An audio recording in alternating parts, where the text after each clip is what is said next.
We've long known Georgia is home to some of the top high school football in the country. Now the state has a Hall of Fame to honor the best of the best that have played. In this video, I sit down with John Nelson, who covers high school football for GPB Sports and was part of the group that helped elect the very first class in the new Georgia High School Football Hall of Fame. Here's that conversation.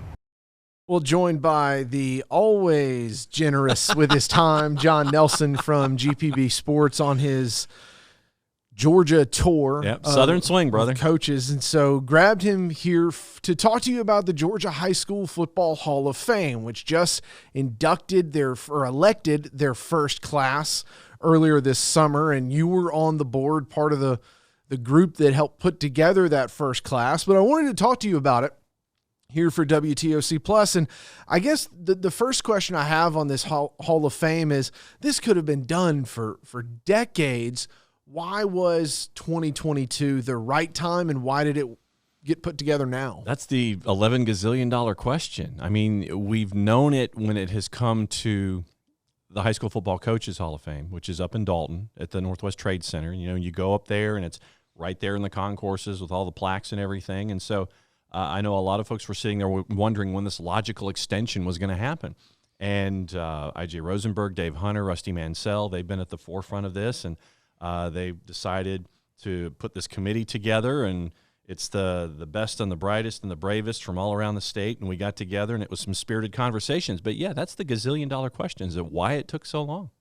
And there are states that are good for high school football. It seems so logical that Georgia has a Hall of Fame. When you look at the amount of talent and the players that have not only gone on to the NFL and gone on to be college football stars, but just the amount of talent that has been high school football stars here in the state, it just seems logical. No doubt. And one of the things that we're doing as a part of the first ceremony is we're taking the high school football players that were inducted into the National Football Hall of Fame. Are we allowed to say NFL? Can we say Shield? And we do those things? Yeah.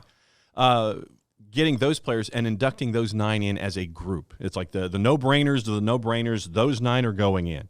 And, you know, you and I have traveled the same roads for a couple of years when it comes to high school football, and we know the quality that is here. The number 3 state in the country when it comes to talent that's heading to the next level consistently. It's this constant battle with Florida and Texas and Georgia, surpassing California with the Jeff Fisher metric from High School Football America. Now they're number 3, and to see all of this talent, and it's funny. I know that, you know, when you're covering the same things when it comes to whether it's a college game or a program, you sit there and you go, covered you. Covered you, covered you, covered you. Yes, Mr. Wallace, good to see you. You know, when that athlete comes past you. Mr. Jake, good to see you. Those same kinds of things. But, yeah, to see the number 3 state in the country finally have this platform to sit there and say, this is why we're top 3, it's really cool. And in that first class, we're going to talk about that first class in just a second, but among those that were elected automatically by National Football Hall of Fame, Shannon Sharp from Glenville, Mel Blunt from Lions. But tell me about this first class because it is loaded. Well, let's go back a step. We initially had to get down to 100. And when you have as many folks as are on this committee and you're sitting there and it's like, all representing all over the state. Yeah, and that's the thing. It's like, okay, how do we sit there and you have members from all around the state, you know, Becky Taylor from the high school, from the Historical Association, she's in Tifton. You know, you've got DJ Jones, who's in Columbus, representing the Western Frontier, and all these different folks. Eric Parker from Burke County's on the committee, and so all this different geography. Lynn Honeycutt's on it, and you have all of these folks who have all of these different impacts and all of these different zones where they know what's going on, and you take all these names and you throw them in a pile. And for us to get to 100. That was fun because you're sitting there going, no, wait a minute. You know, this one goes and this one, no, not that one. Does this one get in? Yeah. And then to get to 100 and then take that 100 and trim it down, I was having problems.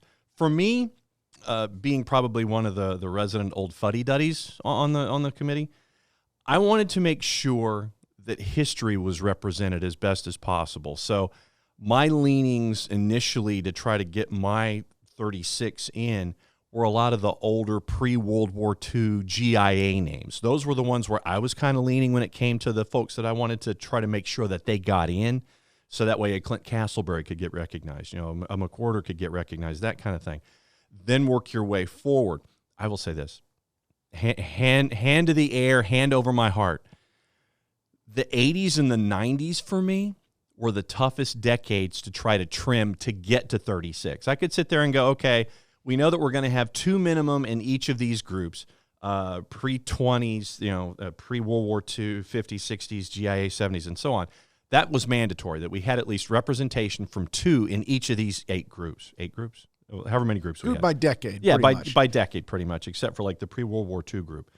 And so we knew you're going to get 2 in each, and that's one of our bylaws. You're going to get 2 from each of these decades in, then try to work your way forward. So for me, that was the task, and I admit that my leanings were from the back coming forward, but the 80s and the 90s, man, I was at 42 or 3, and it's like, okay, I've got to get to 36. I'm at 42.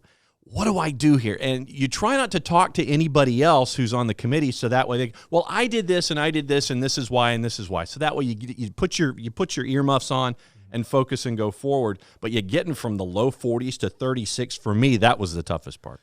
Because it's hard to say, hey, this guy shouldn't be in the first class. There's so much talent. And if you start going back all the way to the pre-World War II, you're talking 80, possibly even 100 years of high school football. There's just so much talent. And guys are going to eventually get in. Not everybody could be in the first class, but I imagine that was the absolute most difficult part. And trying to explain that is difficult to people. No doubt. And the thing is that you wonder, and this is a question that I'm going to have going forward, how many more names are added after this first 36/45 go in? How many more do we consider and continue to add, or is it that base? Because I want to see what retention rate is, and I want to see how we nominate folks and how many nominations come from the outside in from that first master list. I want to see how this list accordions itself over the next couple of years. And in that first class, Herschel Walker, a unanimous pick. Yeah, absolutely. And going for guys that were NFL stars, guys that were college football stars, and then guys who went on to maybe other careers, like a Jeff Francoeur, who went on to play baseball, but obviously a great at Parkview High School. It's a star-studded class. Yeah, and that was the one of the things that we were trying to process through. It was high school football Hall of Fame. And that's the key, is like, okay, what did they do in high school football as they were working their way forward? But then it just so happened that a guy like Frenchie, he was okay, after the fact, after leaving Parkview and going to play baseball for some baseball team someplace that I vaguely remember. I heard they're defending world champs. Last time I checked. And so it's like, that there's this element of, okay, high school football. And yeah, so if they go and do other things, that's cool. And it adds, I think, to the depth of that individual and the name recognition that's attached to the Hall of Fame too. Who is a guy that you really wanted to get in that you were happy to see got in? Wow. I guess I'll go to the front of the line. I got, like McWhorter and Castleberry. For me, going to those early names, Maloof getting in from the early pre-World War II, that's where it is for me when you're looking at those names. For me, I want to make sure, and my mom was an archivist for the state of Georgia. So at a very early age, I understood the value of history and names and remembering the past. I mean, if you ever want your family tree researched, talk to my mom. She'll do it for you. And I think there's a guy in Albany that could help you out too. Probably, yeah. But you look at how things lay themselves out, and I guess I was stuck with history at a very early age, and so that appreciation for those early days, for me, that was what I want to make sure, because there's the old saying, and I'm going to paraphrase it, that if we forget history, there's something about forgetting history and all those kinds of things. I don't want us to forget our history. It's great to sit there and see the names from the 2000s who retire, the 90s who had a cup of coffee in the pros and retired, the 80s with all of their names and things like that. But for me, I wanted to go to the front of the line. I don't know, maybe we're going to have a veterans committee, and I'll probably be one of the first names on it when it comes to something like that. But for me, I wanted to go to the head of the line to make sure that pre-World War II, the 50s, and especially the GIA, which I think was underappreciated, and really trying to find information for the GIA is really tough.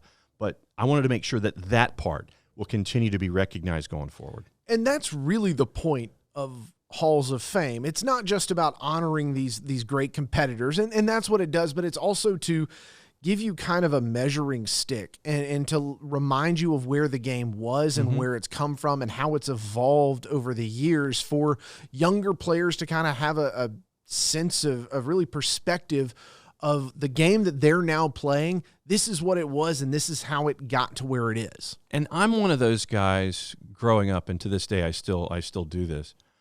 I still collect baseball and football cards, and I'm still that kid. My sweet spot for collecting cards was basically 75 to the Great Schism of when Topps, and then it was Topps, Donruss, Upper Deck. That to me was my sweet spot for collecting. And it is my goal, once I win the Mega Millions or the lottery, to make sure that I buy every single baseball and football card pre-1980 and work all the way back to the Goudeys, the Honus Wagner, the whole thing. But for me, that was where I started, and there's only so much value. I mean, we read the back of the football and the baseball cards growing up. That's how we remembered statistics before we got into this business. And so to have those football cards, that's one thing that you can have, in your office and have under glass and things like that. But to have those physical representations of individuals who can sit there and it's like, this is more than just a football card. It's a person, and here's what that person meant to that school and that part of the state, and it's a part of the fabric of that part of the state going forward. So when you're traveling on the road in the future, and it just so happens you might see lights off in the distance on a Friday night, you go to a game, and maybe you're looking for just a place to go, and it's like, oh yeah, I remember that particular player because he was at X school, and I'm now in that market, and I can go and kind of see a game on a Friday night. It's that layered approach to remembering where we've been, and I've always thought that that's big. We mentioned Shannon Sharpe and Mel Blount getting in the from the Pro Football Hall of Fame perspective. Right. Nobody from Southeast Georgia elected in the first class. Oh yeah, I know. We had discussions. Let's just say it that way, and that's part of the element of this. And it's like I will say this, and I will volunteer this information to you. I think 2/3 of the folks that I wanted in got in, just to show you because you're talking about this group of folks who sit there and we have all of these different opinions. And I told you what my approach was, trying to remember from the beginning coming forward. So, my ballot's probably stacked a little heavier to the beginning. Folks in a certain demo are locked into their ideas. And that goes back to the idea of the football cards and looking at the back and going to games and things. So I think that when you're in these discussions, they're spirited. That's the word that I will use. They are spirited discussions. And I know that folks are looking at, well, what about so-and-so, so-and-so, and so-and-so? Trust me. They were names that are discussed. They're still on lists, and they still can work their way through. That's the beauty of a Hall of Fame, is that you still can have these spirited discussions year in and year out. But once again, you're talking about a bunch of different folks who are trying to put stuff into a pie. If everybody gets in the first year, there's no discussion afterwards. It has to continue on, and that's just part of it. Is if it's going to continue on, not everybody can get in the first time. But that was one of the things I noticed in that first class. Oh yeah, I knew coming in when I walked in the door that in the back of my head, it's like, okay, what's he going to be talking about? Yes, I know that topic will come up. We mentioned the football card and the baseball card thing and having that physical presence. Yeah.